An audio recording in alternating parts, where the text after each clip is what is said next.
All right, y'all, what's going on? It's Combo Breaker 99 back with another WMMA chat video.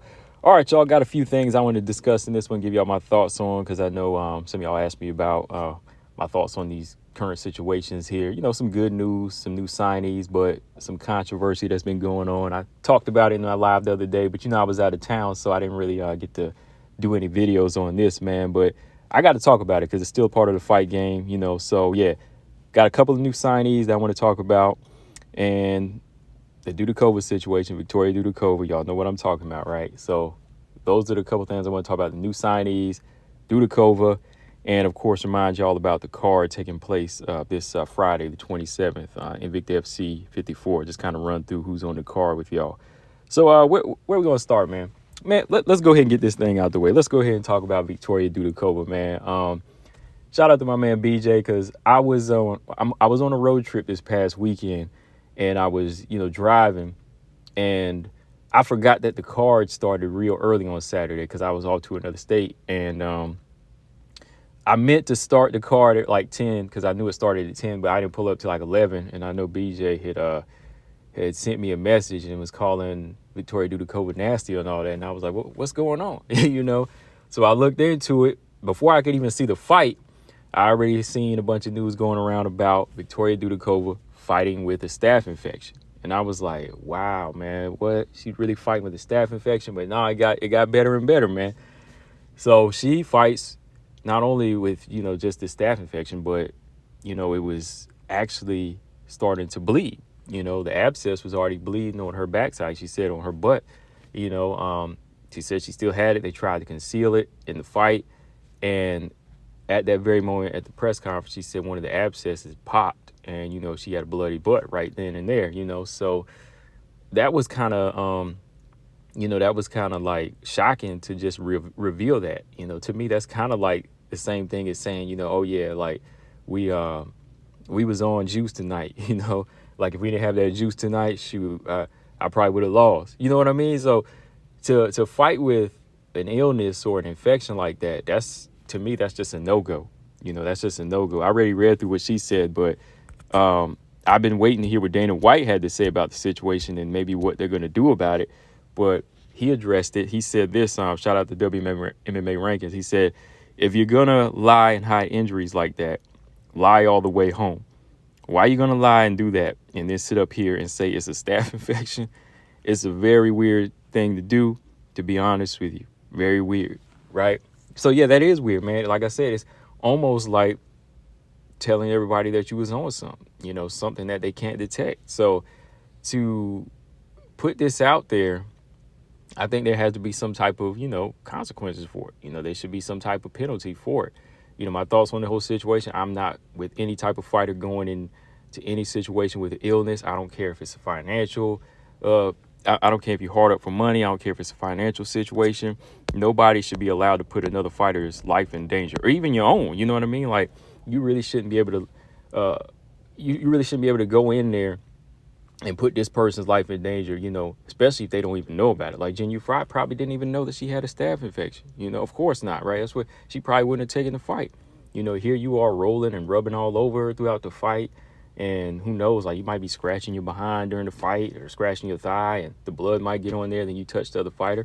I'm not trying to be gross, but I'm just looking at the whole situation. Like, that's what I think about whenever people are sick. Like, me, I am like one of them germaphobe people. Like, if you sick, stay away from me, stay home, tape your face up, put a mask on, everything, lock yourself in a bubble and stay away. You know what I mean? Like, don't come to work trying to act like, hey, I gotta be here. No, you don't have to be here. Somebody will cover for you. If not, we'll make it through. But don't come up into a job, no matter what the job is, trying to spread your sickness to other people. That's one thing I cannot stand about a job, or one thing I can't stand about employees, or in this particular situation, the fighter. I don't care if you hard up for money, you're only in your early 20s. How are you that hard up for money right now? How are you that in that desperate situation where you can't take one day off of work and maybe get it pushed back to another 2-3 days later? Shoot, as quick as they need fighters, like everybody's missing weight or popping or something, you can get back on a card whenever this thing heals up. That's really disgusting. It really is disgusting, to spread like that. And one of those people that said, because, I've been a lead or jobs and managers where, and I'm in that position and somebody said, I'm sick. Stay home. I don't care. Don't come into work. I don't need you. I don't need you right now, because when you come to work and infect everybody, then we all out. That happened with the COVID situation, my job, where somebody come to work and they didn't say anything. I wound up getting it and somebody else wound up getting it, so I'm really, really against that, coming to work, trying to conceal your sickness and then you spread it. It's just like in these zombie movies where somebody gets bit and they're not telling everybody. The next thing you know, everybody's changed. You know what I mean? Like, it's real like that. It really is real, So I think for Dudakova, she deserves to be penalized for it. Take a cut of that purse. You wanted that money so bad, well, you got to take a little bit of that purse away. And I'm just saying, like, I don't dislike her as a fighter. I'm not bashing her skills. I thought she won a competitive fight. Jenu Fry, to me, could have won it, but it has nothing to do with her skills. But as far as her character now, I'm like, dang, man, like, you one of those type of people that's going to come in and put everybody at risk like that? That's a no-go for me, man. Straight up. Make me look at a person in a different way, because same as my situations, like I say, when people come to work sick, be all up on you, then know, I'm getting over a flu, I'm coming down. No, man, get out of here. Get out of here. Get away from me. You know what I mean? So, yeah, that's my thoughts on that, man. Hopefully you get fined for that. Hopefully Dana White is just not addressing it like that. Hopefully he's going to do a little something to say, hey, it's the same as getting popped to me. If you infected and you fight sick and you get this person sick, hopefully Jenu Fry don't get sick, or hopefully nobody else on her team gets sick, because, like I said, staph infection is serious. People die from it. 20,000 people a little while back died from staph infection or lose a limb from it, even in boxing, because I come from that world, boxing world. I've seen guys get staph infection. That junk is brutal. You got to be out for a while, It's not a joke. But, yeah, that's my rant on that, guys. Like I said, I didn't do a video, but that's how I feel about the situation with Dudakova. Maybe fine her some money, maybe suspend her for a little bit, like 3 or 4 months, and, that'll show you, hey, we take sicknesses, infections just as serious as the drug situation. That's how I feel about that. Like, yeah, for real, for real. But yeah, man, moving on. Let me know what y'all think about the whole situation, guys. That's how hard I am on that. Hey, that's just how it is when it comes down. Sometimes I can be a little lenient when somebody's missing weight, because I know it can be hard. But when it comes down to your illness, don't fight sick. Don't fight sick, because you could get the other person sick too. And I hate that feeling of being sick. I hate being sick, especially when it's somebody else giving it to me, So, yeah, let me know what y'all think about that, guys. But moving on to some good news. We got a couple of new signees. Got a new couple of signees to the UFC. First up, we got Pooja Tomar. This is a young Indian strawweight. I've seen her fight a few times. I've seen her fight for a few lower organizations, and she's fought for ONE FC. Didn't have the best run in ONE FC, but she made a comeback in the Matrix fighting organization, and she was able to get a belt there. So the UFC assigned Pooja Tomar, who is a regional strawweight champion. She's currently on a 4-0 win streak. She's 4-0 through Matrix. Like I said, she was signed with ONE FC, and her record there wasn't the best. It was like 1-4. She was still kind of trying to develop and grow into herself, and she was fighting some good fighters. Some of those losses included Stamp Fairtex, beating a win in the Muay Thai fight. Got a chance to go back and look at some of those, but she was able to get the win back from beating the win in Matrix. She actually stopped beating the win in the Matrix organization. So yeah, man, we'll see how this turns out for Pooja Tomar. What else can I say about her? She's explosive.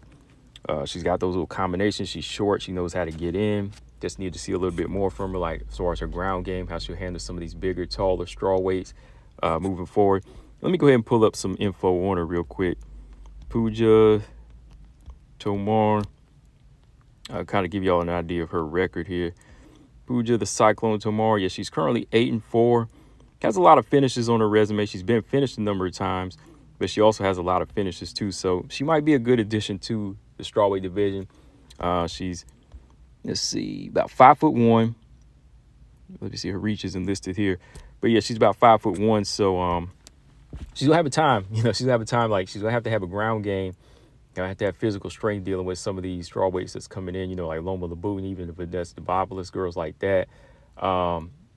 Who else? Denise Gomes. So hopefully she can find her way in and, like I said, kind of work on her defense. Because, like I said, she's explosive, but defense is something I think she really needs to work on. Definitely coming into the UFC, because she's been doing a lot of taller, longer strikers, much more established, So we'll see. But yeah, the Matrix champion's been signed to the UFC, and the Invicta FC Atomweight champion has been signed, Rayan dos Santos.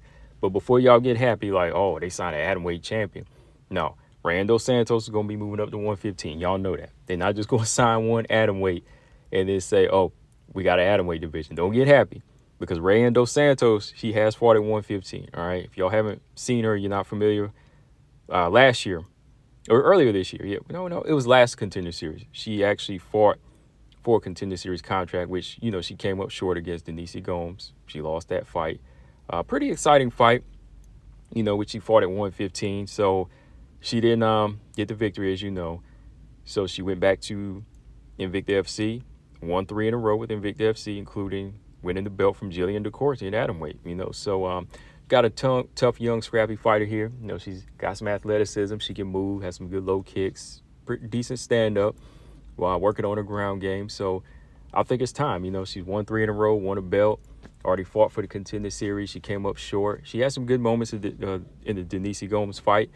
But, yeah, we'll see. We'll see how it works out for her, because, strawweight right now, like I said, the talent gap there, they have some catching up to do. But you got some girls that are raw and they're green, but they're still putting it together. So I'll definitely give her a chance, her and Pooja, Definitely would like to see some of these type of fighters, mix it up in here. You got from different fighters, different backgrounds. We always have a lot of Brazilian fighters, but, seeing a young Indian girl, what she brings to the table, of course, not Ritu Phogat, she's still trying to develop and grow, but got a young lady like Pooja Tomar. Want to see what type of, style she can bring to the game. All right. So last but not least, this weekend, y'all, we got Invicta FC 54. So let me go ahead and pull up the card here for y'all, and I'll pull up the time as well. Invicta FC 54, this is the McCormick versus Wajid card. This is taking place Friday, October 27th, 8 p.m. Eastern time for y'all. All right. So we got 6 fights. We got some bantamweights, we got some featherweights, we got some strawweights, and we got some flyweights. So sounds good, right? Got 12 I won't say new fighters, but, we got 12 seasoned fighters, and it's pretty much mixed up here. You got some newcomers into Invicta here making their debut. All right. So, of course, y'all know we got Danny McCormick versus Carolyn Wajcik is the main event. But let's start at the bottom here. First off, we're kicking the card off. The opener is a bantamweight fight between Maria Jujic versus Fernanda Araujo. Shout out to Jujic. She's a fighter I follow. I believe she's fighting out of Canada. She's from Serbia, but she's fighting out of Canada. If y'all aren't familiar, she had fought Autumn Norton a little while back. That was an explosive fight. She came up short, got stopped in that one. But, it was an exciting fight. It was a really good fight. Now, before that, I think she fought for PAWFC. I don't know if that organization is still active. They haven't really put on any cards as of lately. But, yeah, that's the first fight. Next, we got a featherweight fight between Julia Dorney and Riley Martinez, some newcomers, strawweight fight. Third fight is a strawweight fight between Hillary Rose and Andrea Morrow. Hillary Rose has seen her fight for LFA a few times. Let's see, a flyweight fight between Christina Williams versus Dee Begley. Christina Williams, y'all know she had challenged for the flyweight belt a little while back against Ketla Souza, who's now signed to the UFC. She came up short in that fight. Hopefully she can get back into the mix. I knew Christina Williams was going to fight for that belt eventually. She just has to keep on getting better and better as a fighter, developing. All right. And the co-main event, Valeska Machado, a.k.a. Tina Black versus Kalindra Faria. Originally, the co-main event was supposed to be Tina Black versus, what is her name? Isis Verbeek. Yeah, Isis Verbeek. But I believe Isis had an injury, had to pull out of the fight. So now you got this matchup. I'm a little disappointed because that was going to be a good fight. That was going to be a good stand-up battle. Tina Black versus Isis Verbeek. Isis Verbeek, she's like that aggressive type of striker, Muay Thai style. Tina Black, she's more of a counter striker, likes to move. And if somebody pushes her, I think that's the ones styles that make her fight harder, you know. So we'll see how this one turns out, though. Kalindra Faria, a little bit more well-rounded type of fighter that'll be aggressive and push the fight. So we'll see if Tina Black starts to amp it up here, man, because that was the one thing she was lacking when she lost the belt. Is just that dog, man. She got dogged out by a fighter that didn't have as many tools as her, and Danny McCormick. You know, she had all the tools, but she just couldn't hang on. You know, she just could not hang on. She started getting mauled and owned by Danny McCormick. So we'll see if she stepped her game up since then. And like I said, the main event, Danny McCormick versus Carolyn Wojcik. That's gonna be should be a bloody war right there, man. Because Danny McCormick, she brings the fight. She's got a lot of war. You know, she's got a lot of fight in her. She likes wars. Doesn't have much defense, but that girl, she'll fight. She'll fight. You know, she's got a lot of heart. And against Carolina Wojcik, you need that type of fight. But Carolina Wojcik didn't have the best showing the last time out. Her and her opponent, they chose not to really engage. And I was surprised with Wojcik because, you know, she usually will bring a fight like that. But Danny McCormick going to make her fight. Don't worry, y'all. You ain't going to see a boring fight with Danny McCormick. When Danny McCormick is in action, win or lose, we're going to see a good fight. So ain't no running or ain't no posing in this type of fight for Wojcik or whoever she going to fight. McCormick going to bring it. All right? So, yeah, man, that's all I got for this one, y'all. Just wanted to come through for a quick discussion. Final thoughts, like I said, I think, you know, some type of fine or some type of little suspension needs to be dealt out for Dudakova and her team for, you know, fighting through a staph infection. Really, you know, come on, y'all. Staph, COVID, whatever it is, flu, that's hepatitis, you know, all of that stuff, man. Y'all, you got to stay home with that. Can't be spreading that out. All right. Puja Tomar, Rayo, and Dos Santos. We'll see where they fit in with this pool of sharks at strawweight. What's going down with, you know, what'll go down with them.